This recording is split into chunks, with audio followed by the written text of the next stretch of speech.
Let's say my game was different, so I didn't lose points by clicking the orange square, but lose lives. Then I would need another variable.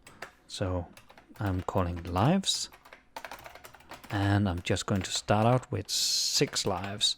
And every time I click the square, I lose a life. So you have lives minus minus, and you have so many lives left.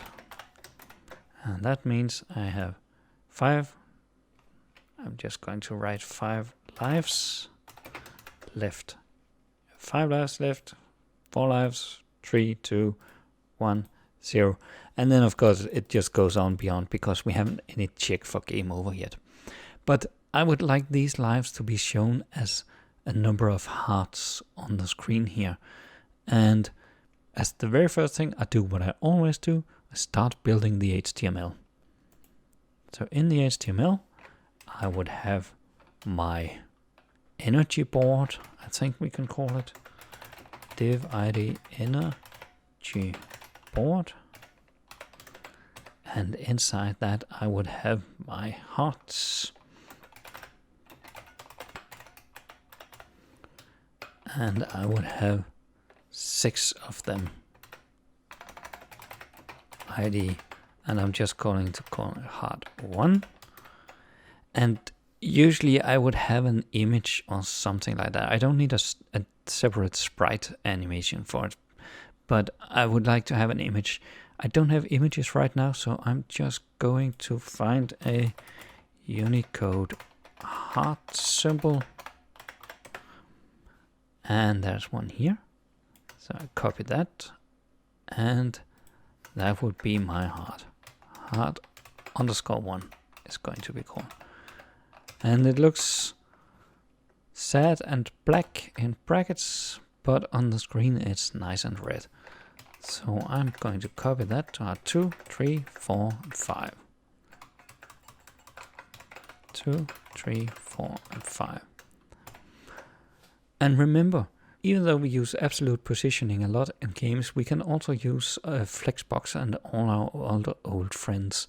So let's take a look at the hearts here. That would be in our hearts. That's not at all how it should look. Hearts. And then we use display flex. Now they're next to each other.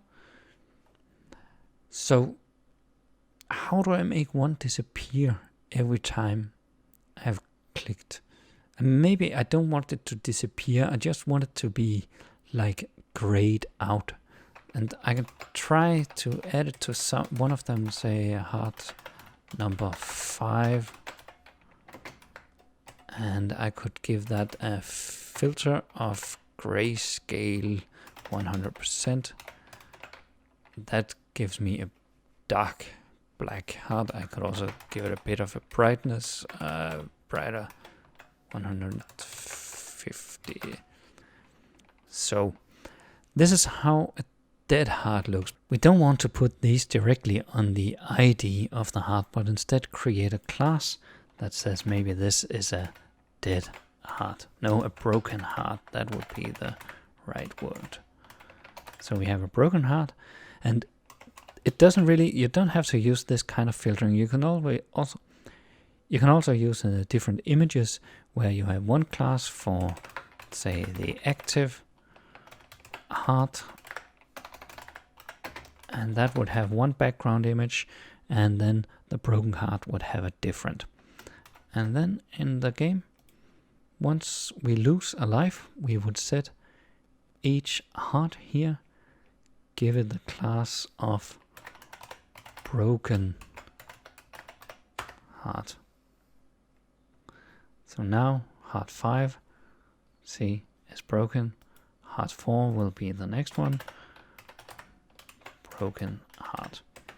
And so on. Now we just need JavaScript to do this for us.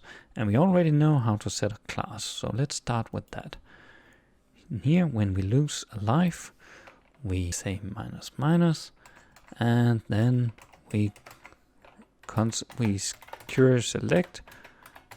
Let's just select our hearts 5, and we find the class and add the broken heart class. We might also need to remove the active heart if we use that. So once I click here, I lose this heart, and further clicks just makes me lose the same one. So this one is only the first time. The next time it should be 4, and then it should be 3, and then it should be 2. So let's try and look at what happens in the console. Here, when I lose my first life, it says I have 5 lives left, and it should break heart 5. Next time it says you have 4 lives left, and it should break heart 4. And I have 3 lives left. I have 3 lives left, and it should break heart 3. So this number, the number of lives here, is the number that we are going to use there. And we can just do what we have done before with concatenation. Like here, we can use that anywhere.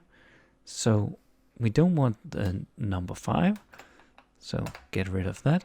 But then we want outside the text the variable lives to be concatenated to it. And we don't want anything after lives, so just like this. And let's see what happens. And let's just inspect the hearts so we can see the changes at the same time as we see the console. This is going to take up a lot of space, so hopefully. Heart 5 we have, when I click, it's broken and I have 5 lives left. That worked perfectly. How about heart 4? That also works fantastic. And heart 3 can break, and heart 2 can break, and heart 1. And now we are going to have a problem, because the next one will be heart 0, and there is no heart 0. So we get an error here.